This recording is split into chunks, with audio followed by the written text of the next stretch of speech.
Hello students, welcome to this new lecture of the topic solution of system of linear equations. In the previous lecture, we seen two examples which we solved by using Gaussian elimination method. In that two examples, we see varieties of solutions. In the first example, we seen the example in which the solution of system of linear equation is a unique, that particular system of linear equation possess unique solution. In the second example, we seen the given system of linear equation possess infinitely many solutions. This is due to the presence of the non-leading variable, and for that particular non-leading variable we assign arbitrary constant. For that purpose, the given system of linear equation possess infinitely many solutions. Similarly, we see in the third example in which the given system of linear equation is inconsistent, that is, it does not possess any solution.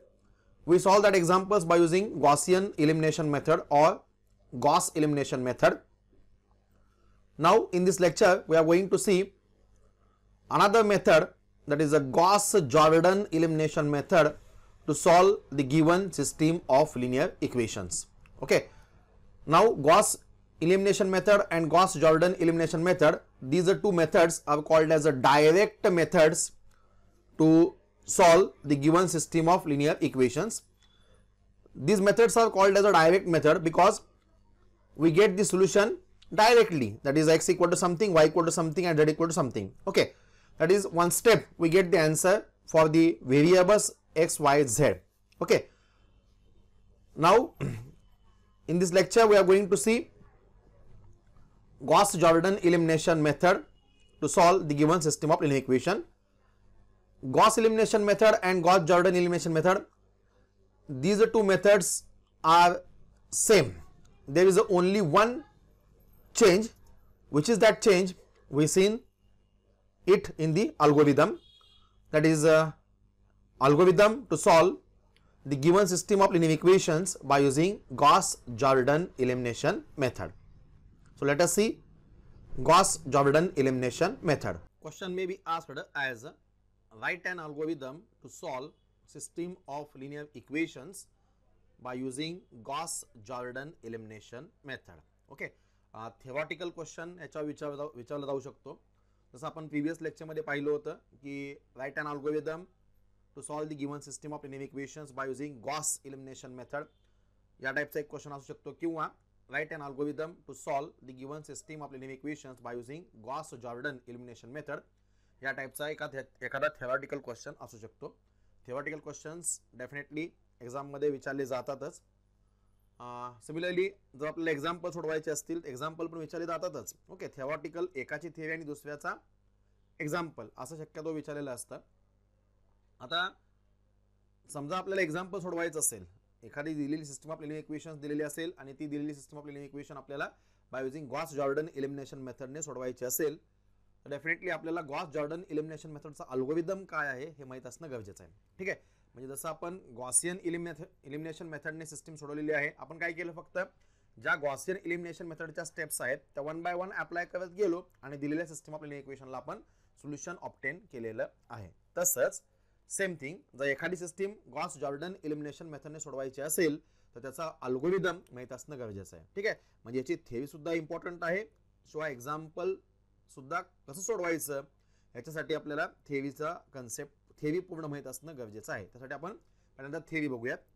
Question may be asked as मगाशी सांगितल्याप्रमाणे write an algorithm to solve the given system of linear equations by using Gauss-Jordan elimination method. आता Gaussian elimination method आणि Gauss-Jordan elimination method दोन्हीही steps, दोन्हीही मेथड्सच्या अल्गोरिदमच्या सगळ्या step सेमच आहेत, काही फरक नाहीये. ओके, फक्त एकच स्टेप वेगळी आहे. ती स्टेप वेगळी कोणती आहे बघूयात.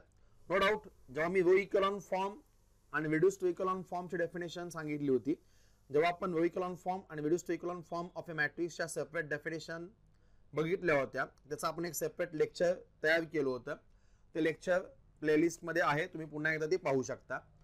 त्यावेळेस मी सांगितलं होतं की हे दोन जे काही फॉर्म्स ऑफ द मॅट्रिक्स आहेत, these forms of the matrix are very important as per Gaussian and Gauss-Jordan elimination methods are concerned. Okay, त्यापैकी आपण Gaussian elimination method ने किंवा Gauss elimination method ने दिलेली सिस्टम ऑफ लिनियर इक्वेशन सोडवली आहे पहा. त्याच्यामध्ये आपण काय केलंय तर दिलेल्या ऑगमेंटेड मॅट्रिक्सचं रूपांतर आपण रो इकेलॉन फॉर्म मध्ये केलेलं आहे. ओके, आणि तेव्हा मी सांगितलं होतं जेव्हा आपल्याला दिलेली system of linear equations by using Gauss Jordan elimination method सोडवायची असेल, at that time we have to reduce the augmented matrix into reduced row echelon form. That is the only change. Rest of all steps are similar to that of Gaussian elimination method. ठीक आहे, म्हणजे बाकी सगळ्या step सेमच आहेत. आपण तिकडे Gaussian elimination method मध्ये ऑगमेंटेड मॅट्रिक्स जी चं रूपांतर रो इकेलॉन फॉर्म मध्ये करत होतो. आता इथे फक्त गॉस जॉर्डन मेथड मध्ये काय करायचं आहे, त्या ऑगमेंटेड मॅट्रिक्स रूपांतर पहिल्यांदा रो इकेलॉन फॉर्म मध्ये करून त्याच्यानंतर त्याचं रूपांतर हे रिड्यूस्ड रो इकेलॉन फॉर्म मध्ये करायचं आहे. ओके, अल्गोरिदम काय स्टेप बाय स्टेप बघूया. Solution, consider a system of m linear equations in n variables given by as usual. नेहमीप्रमाणे system of m linear equations in n variable consider केली काय ती a11 x1 plus a12 x2 plus a13 x3 plus up to so on plus a1n xn is equal to b1 पहिलं equation.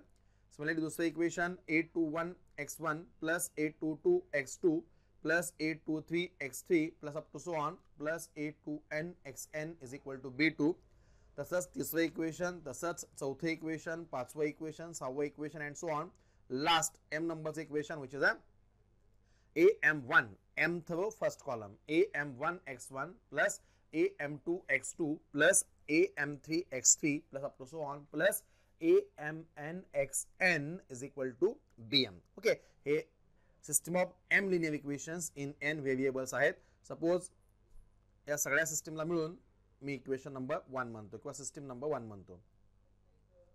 Now in order to solve the above system of linear equations, in order to solve the above system of linear equations by using Gauss-Jordan, okay, by using Gauss-Jordan elimination method, by using Gauss-Jordan elimination method we follow the following steps. okay, steps काय बघूयात. Step number 1, सगळ्या step same आहेत पहा, गॉसियनला झाले तशाच same आहे. पहिली step काय, represent the given system of linear equations in the form of matrix equation as a ax is equal to b. दिलेल्या सिस्टमला मॅट्रिक्स इक्वेशनच्या फॉर्मॅट मध्ये रिप्रेझेंट करा. ते कसं करायचं that you know very well. a into x equal to b. ह्याच्यामध्ये a म्हणजे काय असतो, yes what is a is nothing but coefficient of matrix of coefficients, म्हणजे सहगुणकांचा मॅट्रिक्स असेल. ठीक आहे, a means what, matrix of coefficient. what is b, yes b is nothing but what is x, sorry what is x, x is nothing but column matrix of variables किंवा column matrix of unknowns. and what is b, b is nothing but column matrix of constants. okay, that you know very well. याचा आपण separate lecture बनवलेलं आहे, ते पुन्हा एकदा पाहू शकता. दिलेल्या सिस्टम ऑफ लिनियर इक्वेशनला रिप्रेझेंट करणारा मॅट्रिक्स इक्वेशन लिहा, असा 2 मार्काचा एक सेपरेट क्वेश्चन पण तयार करता येऊ शकतो. ठीक आहे, स्टेप नंबर सेकंड काय बघूयात. yes what is that step number 2, represent the given system of linear equations in the form of augmented matrix G, that is G is equal to matrix notation मध्ये मी highlight करतोय पहा capital A partition B, म्हणजे दिलेल्या सिस्टमला represent करणारा augmented matrix लिहा.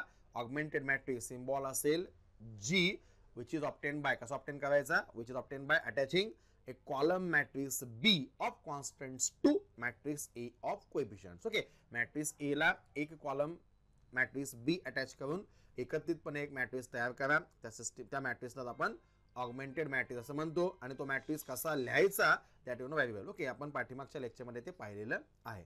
Step number 3, what is that, reduce this augmented matrix G into row echelon form. Reduce this augmented matrix G into row echelon form by performing suitable types of row transformations. Okay, या augmented matrix G चं रूपांतर row echelon form मध्ये करा. row echelon form मध्ये करण्यासाठी योग्य त्या प्रकारची row transformations यूज करा. ओके, स्टेप नंबर 3 गॉसियन मध्ये पण सेम आहे, गॉस जॉर्डन मेथड मध्ये सुद्धा सेम आहे. लक्षात येते, या सगळ्या स्टेप आपण इम्प्लिमेंट केलेल्या आहेत. एक 3 एक्झाम्पल आपण सोडवलेले आहेत. Okay, step number 4. गॉसियन मध्ये पण स्टेप नंबर 4 कशाची होती? कन्सिस्टन्सीची होती. म्हणजे ऑफकोर्स दिलेल्या सिस्टीम ऑफ लिनियर इक्वेशनला सोल्युशन एक्झिस्ट आहे किंवा नाही हे आपल्याला रो इक्वेलॉन फॉर्म मध्ये कन्वर्ट केल्यानंतर समजत होतं. इथं पण सेमती आहे. त्या स्टेपला आपण नाव दिलंय कन्सिस्टन्सी. म्हणजे या स्टेपला आपल्याला कळेल की दिलेल्या सिस्टीम ऑफ लिनियर इक्वेशनला सोल्युशन एक्झिस्ट आहे किंवा नाही. जर सोल्युशन एक्झिस्ट असेल तर तिला म्हणतो आपण कन्सिस्टंट सिस्टीम, आणि सोल्युशन एक्झिस्ट नसेल तर तिला आपण म्हणतो इनकन्सिस्टंट सिस्टीम. ओके, काय टेस्ट आहे नेहमीप्रमाणे? If there exist a row having first n entries as a 0. Okay, first n entries as a 0 and n plus 1th entry is a non-zero, then in that case only the given system of linear equation is a inconsistent, that is does not possess a solution. In all other cases the given system of linear equations is a consistent. Okay, फक्त एकाच केस मध्ये इनकन्सिस्टंट असेल. कधी? जर row echelon फॉर्मला गेल्यानंतर असा एखादा row आला की ज्या रो मधल्या पार्टिशनच्या अगोदरच्या सगळ्या एंट्रीज या 0 आहेत आणि पार्टिशनच्या पलीकडची एंट्री ही नॉन 0 आहे, तेवढ्याच एका केसमध्ये दिलेली सिस्टीम ऑफ लिनियर इक्वेशन ही इनकन्सिस्टंट असणार आहे. इनकन्सिस्टंट असणार म्हणजे काय? That does not possesses any solution. In all other cases, बाकीच्या सगळ्या केसमध्ये दिलेली system of linear equation he consistent असणार आहे. म्हणजे फॉर एक्झाम्पल सपोज आता समजा असं झालं, रो इक्वेलॉन फॉर्मला गेलो आणि रो इक्वेलॉन फॉर्मला गेल्यानंतर समजा सिच्युएशन अशी आली, बाकीच्या एंट्रीज आहेत अशा कन्सिडर करा. एखादा रो असा आला याच्यामधल्या पार्टिशनच्या अगोदरच्या सगळ्या एंट्री 0 आहेत आणि पार्टिशनच्या पलीकडची एंट्री सुद्धा 0 आहे. या केसमध्ये सिस्टीम कशी असणार आहे? कन्सिस्टंट का inconsistent? Yes, reply in the comment box. Row echelon फॉर्मला आपण गेलोय. रो इक्वेलॉन फॉर्मला गेल्यानंतर समजा असा एखादा रो आला की ज्या रो मध्ये पार्टिशनच्या अगोदरच्या सगळ्या एंट्री 0 आहेत आणि पार्टिशनच्या पलीकडची एंट्री सुद्धा 0 आहे. असं असेल तर सिस्टीम कशी असणार? Yes, mention your answer. Correct. काही स्टुडंट करेक्ट आन्सर देतात पहा. करेक्ट. सिस्टीम कशी असणार आहे? कन्सिस्टंट असणार आहे. कन्सिस्टंट असणार म्हणजे काय? That possesses solution. तिला काहीतरी सोल्युशन एक्झिस्ट असणार आहे. फक्त एकाच केसमध्ये इनकन्सिस्टंट असणार आहे. कधी?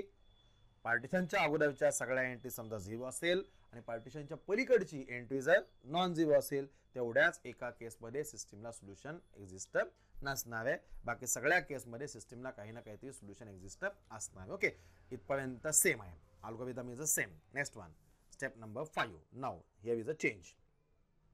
What is that step number 5? Yes, focus on step number 5. I have written here. What is step number 5? Reduce this matrix in row echelon form further into reduced row echelon form. Okay, हा जो row echelon form मध्ये convert केलेला matrix आहे त्याचं रूपांतर पुन्हा reduced row echelon form मध्ये करा. That is the only different step in the Gauss-Jordan elimination method.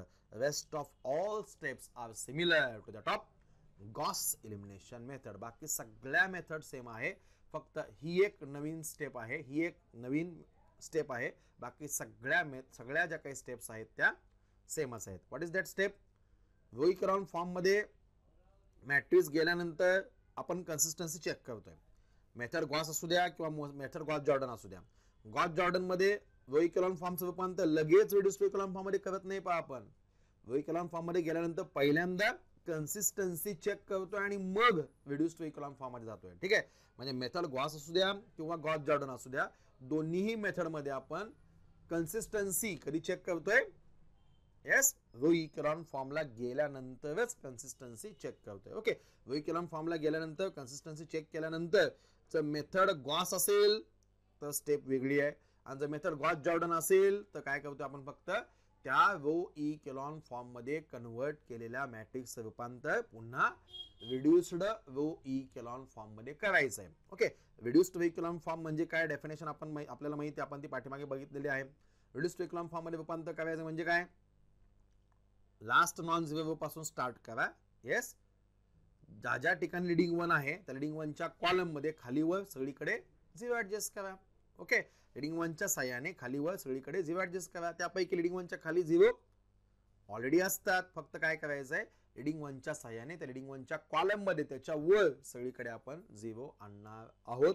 म्हणजेच त्या रो इकेलॉन फॉर्म मध्ये असणाऱ्या मॅट्रिक्सचं कन्व्हर्जन पुन्हा रिड्यूस्ड टू इकेलॉन फॉर्म मध्ये करणार आहोत. That is the only different step in Gauss Jordan method. बाकी सगळ्या स्टेप सेम आहेत. पहा step number 6. Yes, list the leading variables and the non leading variables.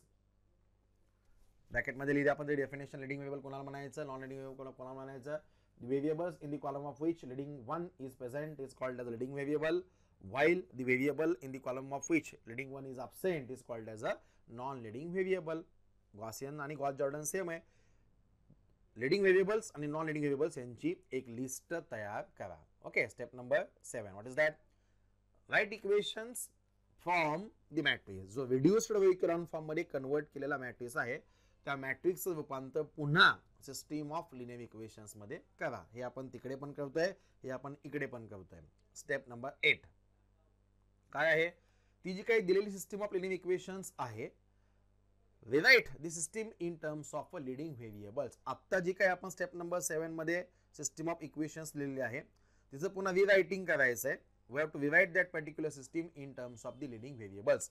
त्या सिस्टीमचीच पुनर्मांडणी in terms of leading variables करायची. ती कशी करायची आपल्याला माहिती आहे. येस, पहिल्या इक्वेशन नुसार पहिल्या लीडिंग व्हेरिएबलची किंमत काढणार, दुसऱ्या इक्वेशन नुसार दुसऱ्या लीडिंग व्हेरिएबलची किंमत काढणार, तिसऱ्यानुसार तिसऱ्या लीडिंग व्हेरिएबलची किंमत काढणार अँड सो ऑन. हे कसं करायचं हे आपण पाठीमागच्या लेक्चरमध्ये 3 एक्झाम्पल सोडून घेतलेले आहेत. पाठीमागचं लेक्चर पुन्हा एकदा व्यवस्थित पहा. गॉस जॉर्डन मेथडने एक्झाम्पल सोडवण्याच्या अगोदर जे आपलं प्रिव्हियस लेक्चर आहे ज्याच्यामध्ये आपण गॉस एलिमिनेशन मेथडने एक्झाम्पल सोडवलेलं आहे ते लेक्चर पुन्हा एकदा पहा. त्याचे एक्झाम्पल्स पुन्हा एकदा सोडवा. एकदा का ते समजलं तर यात फक्त काय करायचं, चेंज काय, रो इकेलॉन फॉर्मला घेऊन रिड्यूस्ड टू इकेलॉन फॉर्मला जायचं. एवढाच फक्त चेंज आहे. बाकी सगळ्या स्टेप सेमच आहेत. त्याच्यामुळे पुन्हा प्रिव्हियस 2 लेक्चर जे आहेत म्हणजे लेक्चर नंबर 11 आणि 12 I think so, lecture number 11 आणि 12 जे आहेत ते पुन्हा एकदा पहा. त्याच्या नोट्स प्रिपेअर करा. ते एक्झाम्पल्स पुन्हा एकदा सोडवा. म्हणजे गॉस जॉर्डन मेथडला काहीही अडचण येणार नाहीये. ठीक आहे, इक्वेशन्स लिहिले. Step number 9. What is that? Yes, if there is any non leading variable is present then assign an arbitrary constant to it. Okay, जर रिड्यूस्ड टू इकेलॉन फॉर्म मध्ये गेल्यानंतर आपल्याला समजा एखादं जर नॉन लीडिंग व्हेरिएबल सिस्टीम मध्ये present असेल तर त्या नॉन लीडिंग व्हेरिएबलच्या ऐवजी एखादा आर्बिट्ररी कॉन्स्टंट असाइन करा. म्हणजे स्टेप नंबर 9 सगळ्या गणिताला तर करावे लागेल का? ऑफकोर्स नाही. Correct, reply in the comment box. Step number 9 म्हणजे आर्बिट्ररी कॉन्स्टंट असाइन करण्याची स्टेप प्रत्येक एक्झाम्पलला करावी लागेल का? Yes, reply in the chat box. करावी लागेल का? नाही. करेक्ट, कधी करावी लागेल? फक्त जर नॉन लीडिंग व्हेरिएबल प्रेझेंट असेल तर, जर नॉन लीडिंग व्हेरिएबल प्रेझेंट असेल तर आर्बिट्ररी कॉन्स्टंट असाइन करा. जर प्रत्येक व्हेरिएबल हे लीडिंग व्हेरिएबल असेल तर आर्बिट्ररी कॉन्स्टंट असाइन करण्याची आवश्यकता नाही. म्हणजे स्टेप नंबर 9 सगळ्या एक्झाम्पलसाठी करावी लागणार नाहीये. फक्त कधी करावी लागेल? एखादं किंवा एकापेक्षा जास्त नॉन लीडिंग व्हेरिएबल प्रेझेंट असतील तर त्या नॉन लीडिंग व्हेरिएबलच्या ऐवजी आर्बिट्ररी कॉन्स्टंट असाइन करा. Yes, step number 10. What is that? Step number 10. What is that? Solve the equations from bottom equation two top equation. This method of solving equations from bottom to top is called as a back substitution method. ही जी काही system तुम्ही लिहिलेली आहे ती system खालून वर सोडवत जावा. ती कशी सोडवायची लास्ट लेक्चरमध्ये आपण ते पाहिलेलं आहे. म्हणजे पाठीमागे आलेल्या व्हेरिएबलची व्हॅल्यू पुढे आलेल्या व्हेरिएबलची व्हॅल्यू आपण पाठीमागे टाकतोय म्हणून त्याला बॅक सबस्टिट्यूशन मेथड असं म्हणतात. ती सिस्टीम ऑफ लिनियर इक्वेशन्स खालून वर सोडवत जावा. ठीक आहे, खालून वर सोडवत जावा. आणि step number 11 which is nothing but write the solution set. Okay, solution set. Finally जो काही सोल्युशन सेट आहे तो सोल्युशन सेट लिहा. That is the simple algorithm to solve the given system of linear equations by using Gauss Jordan elimination method which is similar to that of Gaussian elimination method.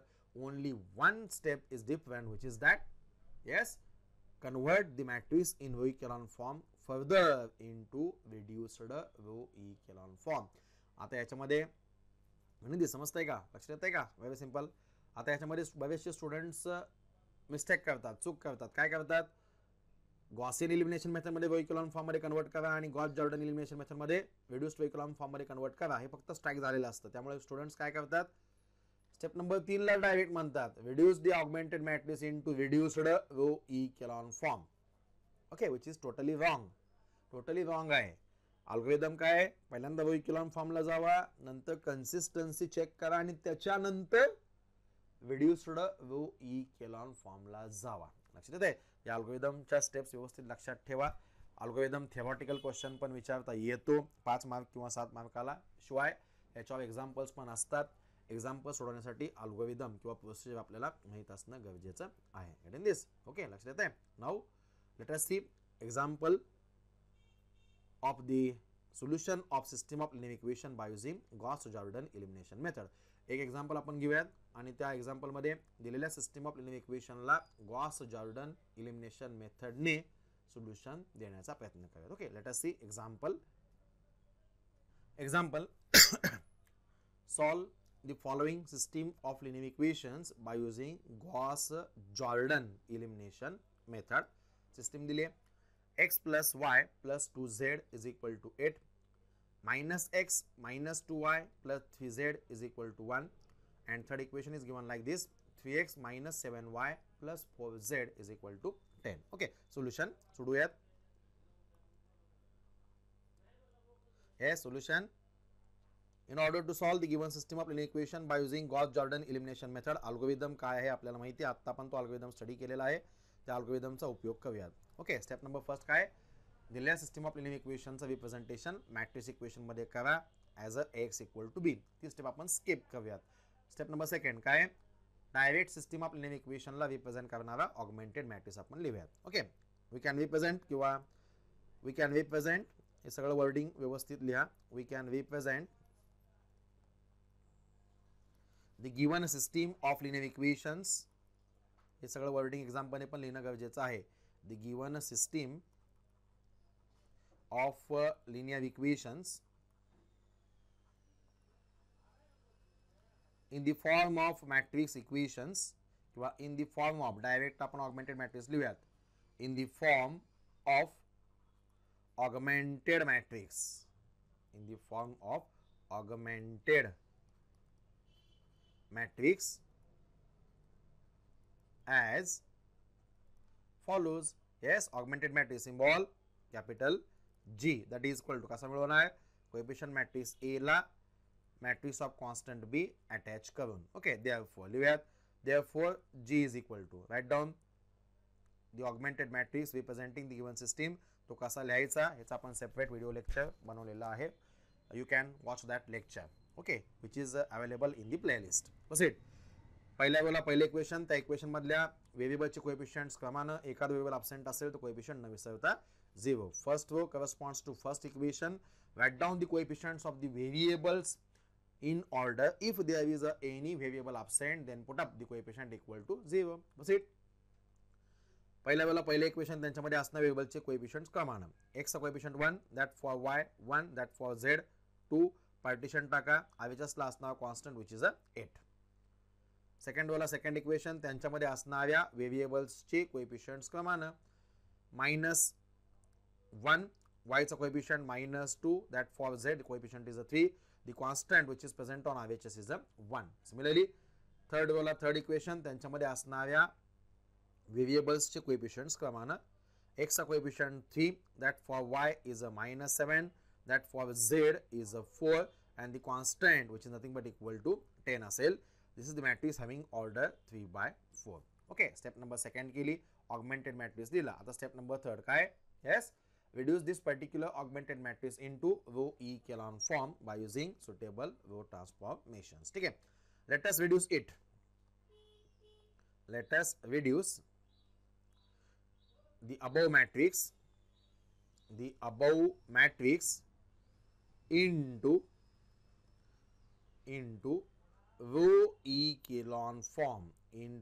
row echelon form, by performing suitable types of row transformations. ठीक है, now echelon form मध्ये how to convert the given matrix into echelon form याचे examples साठी separate जे काय काय या algorithm मध्ये लागतंय ते सगळ्यांचे आपण सेपरेट व्हिडिओ लेक्चर्स बनवलेले आहेत. ओके, अडचण आली तर डेफिनेटली ते लेक्चर्स पुन्हा एकदा पहा म्हणजे आयडिया क्लिअर समजेल. असे येस. लीडिंग 1 एखाद्या गोष्टीची सुरुवात एखाद्या नॉन झिरो नंबरने झाली असेल तर पहिला नॉन झिरो नंबर हा 1 पाहिजे, त्याला आपण लीडिंग 1 असं म्हणतो. हा आपला पहिला नॉन झिरो नंबर 1 आहे, त्याला आपण लीडिंग 1 असं म्हणणार. एकदा का लीडिंग 1 ऍडजस्ट झाला की लगेच त्याच्या साह्याने त्याच्या खाली त्याच्या कॉलम मध्ये सगळीकडे 0 ऍडजस्ट करा. ते 0 ऍडजस्ट करण्यासाठी perform suitable type of row transformation. What is that? Perform. Yes, R2 च्या ठिकाणी 0 आणायचंय, R1 ची मदत घ्यायची. -1 + 1 केल्यानंतर 0 येईल. What should be calculation? R2 + R1. And similarly to bring 0 at the place of this 3. Yes, which calculation we have to do? Row number 3 ला 0 करायचंय, row number 1 ची मदत घ्यायची. What should be calculation? इथं 3 आहे, 3 - 3 केल्यानंतर 0 येईल म्हणजे कॅल्क्युलेशन R3 - 3 टाइम्स R1. हे रो ट्रान्सफॉर्मेशन कसे करायचे, कसे तयार करायचे हे आपण पाठीमागच्या लेक्चरमध्ये डिटेल सांगितलेलं आहे, ते व्यवस्थित करा. बी ग्रुपचे स्टुडंट्स थोडासा वेळ लागेल, ठीक आहे, पण व्यवस्थित प्रॅक्टिस केल्यानंतर ते अतिशय सिंपल वाटेल. Very simple thing. Okay, proceed. Row number first remains as it is 1 1 2 partition 8. थोडंसं फास्ट जातोय बघा कारण हे सगळं पाठीमागे आपण केलेलं आहे. पुढे R2 + R1. रो नंबर 2 ची आणि रो नंबर 1 ची बेरीज करा. -1 + 1 that gives 0, -2 + 1 that gives -1 and 3 + 2 that gives 5 असेल. 1 + 8 that gives 9 असेल. गेटिंग दिस? पुढचं कॅल्क्युलेशन रो नंबर 3 चा आहे काय? R3 - 3 times R1. Row number 1 ला 3 ने गुणा, येणारी क्वांटिटी रो नंबर 3 मधून वजा करा. 3 - 3 that gives 0, -7 -3 into 1 that gives -3, -7 -3 that gives -10 and 4 -3 into 2 6, 4 -6 that gives -2. What about constant? 10 -3 into 8. Okay, 8 3 24, 10 - 24 that gives -14. 10 - 24. Okay, 10 - 24 that gives -14. Getting this? Okay, simple thing.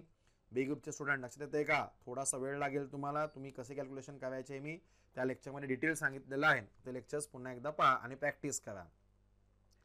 Therefore G is equal to, yes, leading 1 आणला, leading 1 च्या साह्याने त्याच्या खाली 0 आणला. आता पुढचं calculation काय असेल?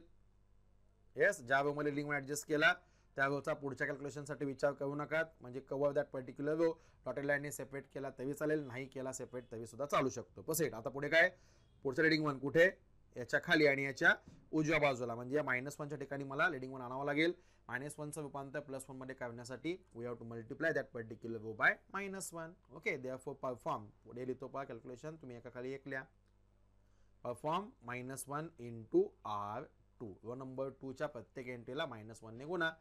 फर्स्ट रो आणि third row remains as it is. 1 1 2 partition 8. First row as it is. Now second row ला -1 ने multiply करा. That gives 0. Here is a 1. Here is a -5 and here is a -9. Third row remains as it is. 0 -10 -2 and here is a -14. Getting this? Okay. Very simple thing. Row echelon form, reduced echelon form मध्ये conversion कसं करायचं हे जे separate lectures बनवलेले आहेत, separate videos आहेत, प्लेलिस्टमध्ये आहेत, तुम्ही ते पाहू शकता. आपल्या GetSolutions.tech हा आपला यूट्यूबचा चॅनल आहे की ज्याच्यामध्ये BCSचे BCAचे सर्व लेक्चर्स आपण अपलोड केलेले आहेत. तर GetSolutions.tech या चॅनलला लाईक करा, शेअर करा आणि सबस्क्राईब करा. मॅक्सिमम सबस्क्राईब करा, ठीक आहे. सबस्क्रिप्शन इन्क्रीज करा. Getting this? Okay, proceed. If you like this particular, if you understand the content of the lecture, then do like to our channel. Proceed. Yes, second row मध्ये आपण leading 1 adjust केलेला आहे. इथं एकदा का leading 1 adjust झाला की लगेच त्याच्या साह्याने त्याच्या खाली 0 करा. त्याच्या खाली 0 आणण्यासाठी योग्य प्रकारचं रो ट्रान्सफॉर्मेशन करा. काय करावं लागेल? Yes, mention your row transformation in the comment box. Perform. R3 च्या ठिकाणी 0 आणायचा आहे, मदत घ्यायची आहे R2 मध्ये असणाऱ्या लीडिंग 1 ची. काय करावं लागेल? येस, -1 + 1 केल्यानंतर 0, -10 + 10 केल्यानंतर 0 येईल. म्हणजे 1 च्या ठिकाणी 10 आणण्यासाठी पहिल्यांदा R2 ला 10 ने मल्टिप्लाय करूयात, नंतर दोघांची ऍडिशन. किंवा मी शॉर्ट मध्ये सांगितलं होतं पहा, इथले चिन्ह अपोजिट असतील मिडल साईन हे पॉझिटिव्ह असेल आणि जर इथले चिन्ह दोन्हीचे सेम असतील तर मिळेल साइन हे निगेटिव्ह असेल. ठीक आहे. R3 + 10 × R2. रो नंबर 2 ला 10 ने गुणा येणारी क्वांटिटी रो नंबर 3 मध्ये ऍड करा. Therefore G = proceed. Row number first, row number second remains as it is, no change. 1 1 2 partition 8. 0 1 -5 इथं असेल -9. सेकंड रो जसा आहे तसा. आता थर्ड रोचं कॅल्क्युलेशन काय? R3 + 10 × R2. R2 ला 10 ने गुणा येणारी क्वांटिटी रो नंबर 3 मध्ये ऍड करा. 0 + 0 that gives 0, -10 + 10 that gives 0. आणि इथं काय होतं पहा. R3 इथं करून दाखवतो पहा. R3 एलिमेंट किती आहे? -2. ठीक आहे. प्लस 10 ने गुणायचंय कुणाला? R2 ला. R2 चा करस्पॉन्डिंग एलिमेंट किती आहे? -5. ठीक आहे. That is equal to -2 + 10 × -5 that gives -50. 10 × 50. -2 - 50 that gives -52. लक्षात येते? इथला एलिमेंट आला -52. प्रत्येकाने हे कॅल्क्युलेशन्स करा. मार्जिन मध्ये सगळ्यांचे पेपरमध्ये हे कॅल्क्युलेशन दिसले पाहिजेत. ओके. कॅल्क्युलेशन केल्याशिवाय करेक्ट कॅल्क्युलेशन येणार नाहीत. हे कॅल्क्युलेशन करण्यासाठी तुम्ही कॅल्क्युलेटरचा पण उपयोग करू शकता. फक्त जर व्हॅल्यू तुमची पॉईंट मध्ये आली तर पॉईंट मध्ये लिहिता ती फ्रॅक्शन मध्ये लिहा. ठीक आहे. इथली व्हॅल्यू काय येते बघूयात. R3 एलिमेंट किती आहे? येस -14 प्लस 10 ने गुणायचंय कुणाला? R2 ला. R2 मधला करस्पॉन्डिंग एलिमेंट किती आहे? -9 आहे. Okay. That is equal to काय होईल? -40 + 10 × -9 that gives 10 × 9 90. Okay. -90 that gives -14 -19 that gives -104. Getting this? Okay. ही व्हॅल्यू इथे लिहून टाका. -104. कॅल्क्युलेशन कसे करतोय लक्षात येत आहे का? ओके. मुद्दाम मी रूट स्टेप कसे करतोय कॅल्क्युलेशन हे इथं लिहून दाखवतोय पहा. हे प्रत्येकाने लिहिलं पाहिजे. प्रत्येकाला समजलं पाहिजे. कोणाला काय अडचण असेल यू कॅन आस्क. ठीक आहे. लीडिंग 1 झाला. लीडिंग 1च्या साहाय्याने त्याच्या खाली 0 झाला. पुढे ज्या रो मध्ये लीडिंग 1 ऍडजस्ट केलेला आहे त्याचा पुढच्या कॅल्क्युलेशनसाठी विचार करू नका. म्हणजे cover that particular second row. Proceed. पुढचा लीडिंग 1 कुठे? पहिल्याच्या खाली आणि पहिल्याच्या उजव्या बाजूला जे अवेलेबल प्लेस असेल त्या ठिकाणी. म्हणजेच या -52 या ठिकाणी आपल्याला लीडिंग 1 आणावा लागेल. आणि तो लीडिंग 1 आणण्यासाठी perform suitable type of row transformation. Okay. ही प्रोसिजर सगळी आपल्याला डिटेल माहित आहे. पाठीमागे आपण रो इकॉलॉन फॉर्म आणि रिड्यूस्ड इकॉलॉन फॉर्म मध्ये कन्वर्ट करण्याचे एक्झाम्पल्स डिटेल पाहिलेले आहेत. सेपरेट त्याचं लेक्चर आहे. शिवाय गॉसियन एलिमिनेशन मेथड मध्ये सुद्धा आपण सेम प्रोसिजर करतोय. त्याच्यामुळे थोडंसं मी इथं फास्ट जातोय. कोणाला काय अडचण असेल यू कॅन आस्क. असेल. येस. -52 ला 1 रूपांतरित करण्यासाठी पहिल्यांदा काय करावं लागेल? 52 ने डिवाइड करावं लागेल. 52 ने डिवाइड केलं तर किती येईल? 52 / 52 -1 येईल. आणि पुन्हा त्या -1चं रूपांतर +1 मध्ये करण्यासाठी -1 ने पुन्हा मल्टिप्लाय करावं लागेल. हे दोन ऑपरेशन्स वेगळे वेगळे करण्यापेक्षा डायरेक्ट मी काय करतो? Perform -1/52 × R3. ठीक आहे. रो नंबर 3 ला डायरेक्ट -52 ने डिवाइड करतो. म्हणजेच -1/52 ने मल्टिप्लाय करतो. Therefore G = yes. पहिला आणि दुसरा रो जसा आहे तसा as it is, no change. 1 1 2 partition 8. Second row remains as it is.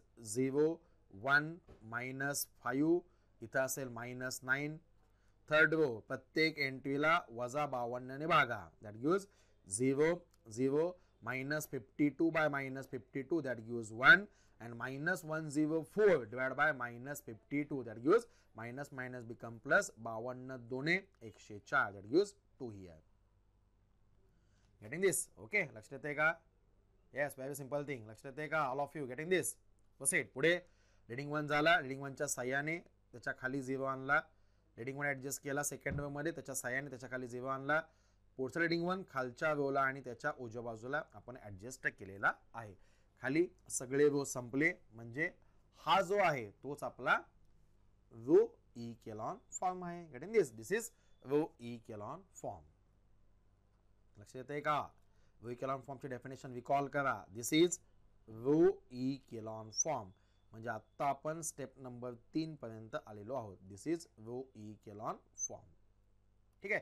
Now जरी मेथड गॉस जॉर्डन असली तरी सुद्धा पहिल्यांदा स्टेप नंबर 4 ही कन्सिस्टन्सीची आहे. पहिल्यांदा दिलेली सिस्टीम ही कन्सिस्टंट आहे किंवा नाही ते चेक करायचं आणि मग गॉस जॉर्डन मध्ये reduced to इक्विलिब्रियम फॉर्मला जायचं. लक्षात येत आहे? Getting this? Okay. Now let us check whether the given system of linear equations is a consistent or not. For that, what is test?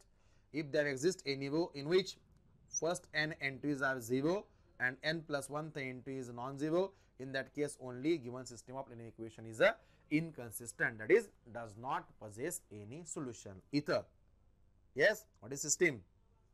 Solution कसे असतील? Consistent or inconsistent? Yes, correct. अशी केस इथं आहे का? नाही आहे. असा एखादा रो आहे का ज्याच्यामध्ये पहिल्या पार्टिशनच्या अगोदरच्या सगळ्या एंट्री 0 आहेत आणि पार्टिशनच्या पलीकडची एंट्री नॉन 0 आहे? अशी केस आहे का इथं? नाही आहे. म्हणजे सिस्टीम आपली ही कन्सिस्टंट आहे. ओके, लिहूयात. This is a row equilibrium form. From this, हे सगळं लिहिणं गरजेचं आहे. पहिल्यांदा ऑब्झर्वेशन आणि मग conclusion. From this it is a clear that, आपण पहिल्यांदा ऑब्झर्व केलंय पण आणि मग लिहितोय. It is a clear that the given system, हे सगळं एक्झाम मध्ये इंटरप्रिटेशन करणं महत्त्वाचं आहे. The given system of linear equations is consistent. म्हणजे तिला काही ना काहीतरी सोल्युशन एक्झिस्ट आहे. ओके, इज अ कन्सिस्टंट आहे म्हणून आपण पुढे जाणार. ठीक आहे, आता इथून पुढे तर मेथड गॉस असल्यास तर आपण काय केलं असतं? लगेच लीडिंग व्हेरिएबल आणि नॉन लीडिंग व्हेरिएबल आपण लिस्ट तयार केली असती. पण मेथड कोणती आहे? Gauss Jordan. आणि गॉस जॉर्डन मध्ये काय करायचं? आता या रो इक्विलिब्रियम फॉर्म मध्ये असणाऱ्या मॅट्रिक्सचं रूपांतर रिड्युस्ड रो इक्विलिब्रियम फॉर्म मध्ये करायचं आहे. आणि ते करण्यासाठी what is the procedure? Yes, ज्या ज्या ठिकाणी लीडिंग 1 आहे त्या लीडिंग 1च्या साह्याने त्याच्या कॉलम मध्ये त्याच्यावर 0 ऍडजस्ट करायचे. Simple thing. Now let us reduce this matrix further.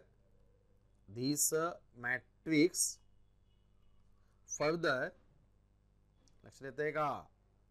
into reduced row equilibrium किंवा इचेलॉन फॉर्म. ओके, त्या मॅट्रिक्सचं रूपांतर पुन्हा रिड्युस्ड रो इक्विलिब्रियम फॉर्म मध्ये करा. त्याच्यासाठी काय करायचंय? लास्ट नॉन झिरो पासून स्टार्ट करा and Bing zeros in the column of leading 1 everywhere else by using that particular leading 1 and by performing suitable types of row transformation. ठीक आहे, last non zero आपला रो नंबर 3 आहे. हा आपला leading 1 आहे. Leading 1 च्या साह्याने त्याच्या कॉलम मध्ये त्याच्यावर सगळीकडे 0 आणा आणि ते 0 आणण्यासाठी योग्य प्रकारची रो ट्रान्सफॉर्मेशन करा. ठीक आहे, मग अशी आपण लीडिंग 1 च्या साह्याने त्याच्या खाली 0 आणत होतो आणि आता आपण काय करणार आहे? लीडिंग 1 च्याच साह्याने त्याच्यावर 0 आणणार आहे. लक्षात येत आहे? ठीक आहे, बघूयात. येस, इथे या 2 च्या ठिकाणी 0 आणण्यासाठी व्हॉट इज द कॅल्क्युलेशन? या 2 च्या ठिकाणी 0 आणण्यासाठी काय करावं लागेल पहा. येस, परफॉर्म रो ट्रान्सफॉर्मेशनची प्रॅक्टिस व्यवस्थित करा. येस, 2 च्या ठिकाणी 0 आणायचं म्हणजे R1 च्या ठिकाणी 0 आणायचं, मदत घ्यायची R3 मध्ये असणाऱ्या लीडिंग 1 ची, म्हणजे R3 च्या साह्याने काय करावं लागेल? इथं 2 आहे, इथं 1 ला पहिल्यांदा 2 आणावं लागेल. 2 - 2 केल्यानंतर 0 येईल. 1 ला 2 मध्ये रूपांतरित करण्यासाठी R3 ला 2 ने मल्टिप्लाय करूयात आणि नंतर दोघांची वजाबाकी. 2 - 2 0 म्हणजे R1 - 2 टाइम्स R3 करावं लागेल. अँड सिमिलरली या -5 च्या ठिकाणी 0 आणण्यासाठी yes what should be calculation? R2 च्या ठिकाणी 0 आणायचंय, मदत घ्यायची R3 ची. काय असेल कॅल्क्युलेशन? -5 + 5 केल्यानंतर 0 येईल. म्हणजे पहिल्यांदा 1 च्या ठिकाणी 5 आणण्यासाठी 5 ने मल्टिप्लाय करूयात रो नंबर 3 ला आणि नंतर दोघांची ॲडिशन, कारण -5 + 5 दॅट गिव्स 0 असेल. ठीक आहे, therefore G is equal to, लक्षात येतंय? Therefore G is equal to yes R1 - 2 times R3. Row number 1 row number 3 डोळ्यासमोर ठेवा. रो नंबर 1 मधून रो नंबर 3 ची दुप्पट वजा करा. Proceed. 1 - 0 1 1 - 0 1 2 - 1 into 2 2 2 - 2 that gives 0. What about constant? Constant काय होते बघा. Yes, constant R1 काय आहे? 8 -2 into R3. R3 चा करस्पॉन्डिंग एलिमेंट काय आहे? 4. म्हणजे 8 - 2 into 2 4. 8 - 4 that gives 4. लक्षात येतंय? सिमिलरली दुसरं कॅल्क्युलेशन काय आहे? R2 + 5 times R3. विभव नंबर 3 ची 5 पट करा, विभव नंबर 3 ला 5 ने मल्टिप्लाय करा आणि येणारी क्वांटिटी विभव नंबर 2 मध्ये ऍड करा.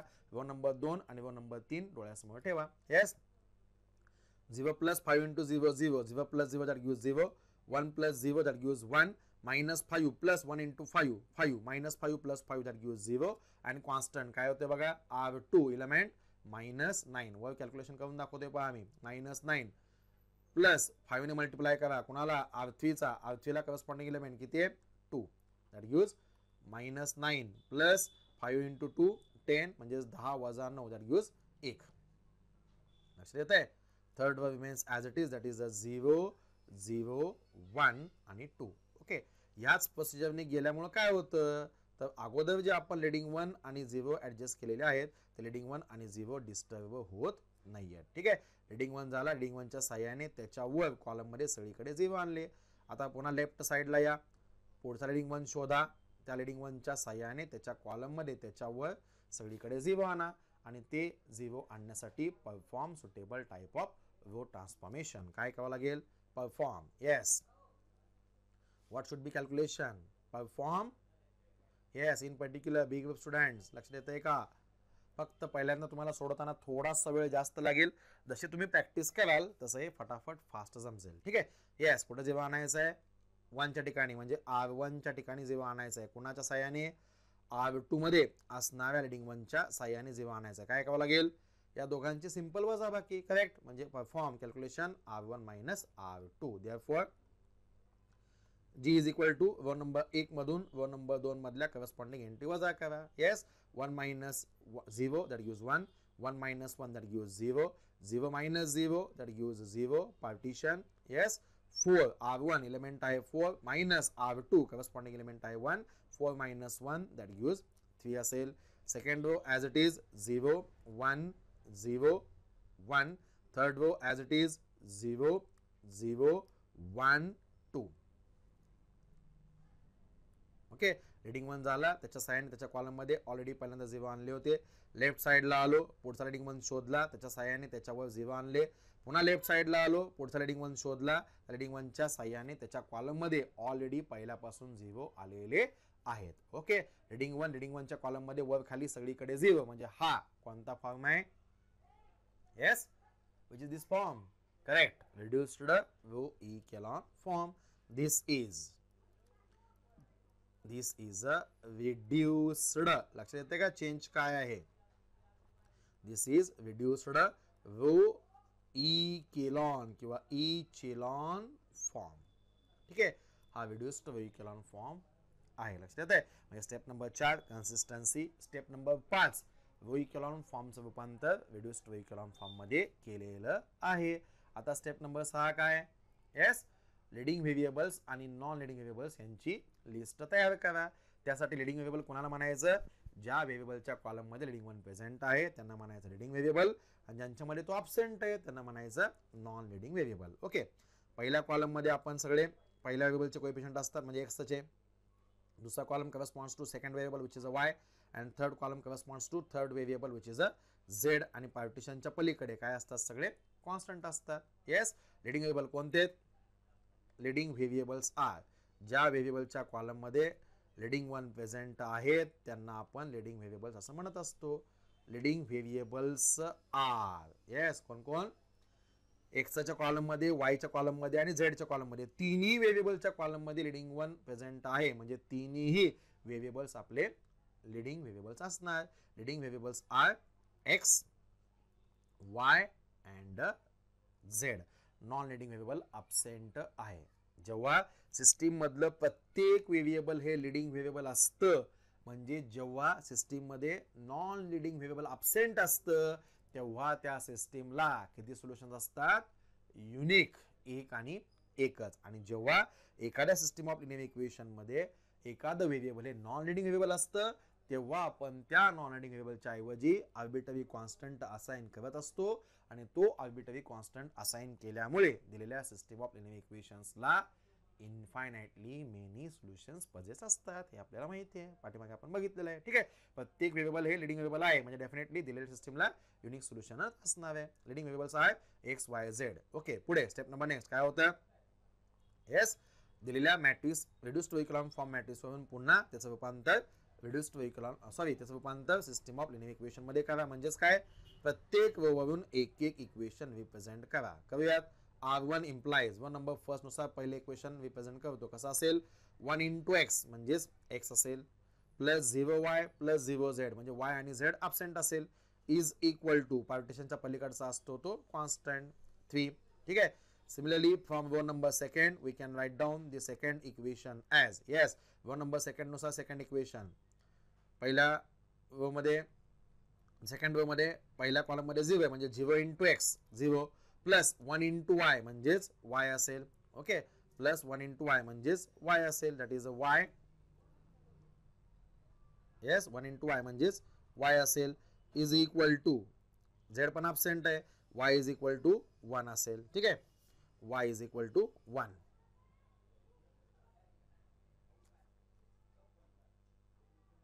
Yes, so from second row we can write down the second equation as a y is equal to 1 असेल. लक्षात येते का, y is equal to 1. Similarly, from row number 3 write down the third equation. Yes, row number 3 focus करा. row number 3 नुसार तिसरं equation काय असेल, 0 into x plus 0 into y plus 1 into z म्हणजेच plus z is equal to पार्टिशनच्या पलीकडे किती आहेत, 2 आहे. झेड इज इक्वल टू 2 असेल. ठीक आहे. पुढची स्टेप काय, write these equations in terms of leading variables. ते पुन्हा करण्याची गरज आहे का. येस, आपले लीडिंग व्हेरिएबल कोण कोण आहेत, एक्स वाय आणि झेड. त्या लीडिंग व्हेरिएबलच्या मध्ये आपण already system of linear equation represent केलेलीच आहे. म्हणजे पहिल्या लीडिंग व्हेरिएबल पहिल्या इक्वेशन नुसार पहिलं leading variable which is a X equal to 3, दुसऱ्यानुसार y इज इक्वल टू 1 आणि तिसऱ्यानुसार तिसऱ्या लीडिंग व्हेरिएबलची किंमत म्हणजे z इक्वल टू 2. म्हणजे ही स्टेप करण्याची आवश्यकता नाही. फायनल स्टेप काय, yes, write down the solution set. Therefore solution set is equal to symbol capital S is equal to write down solution set. Solution set कसा लिहायचा असतो, येस, व्हेरिएबल्सच्या किमती क्रमाने लिहा. पहिल्यांदा एक्स व्हेरिएबल, नंतर y आणि नंतर z असेल. That gives S equal to पहिल्यांदा x ची किंमत 3, नंतर y ची किंमत विच इज अ 1 आणि त्याच्यानंतर तिसरं व्हेरिएबल की आपला आहे z ची किंमत विच इज अ 2. म्हणजे सोल्युशन सेट झाला S इक्वल टू 3, 1, 2. म्हणजे x ची किंमत 3 आहे. The value for y is 1 and that value for z is 2. Therefore, this system, therefore the given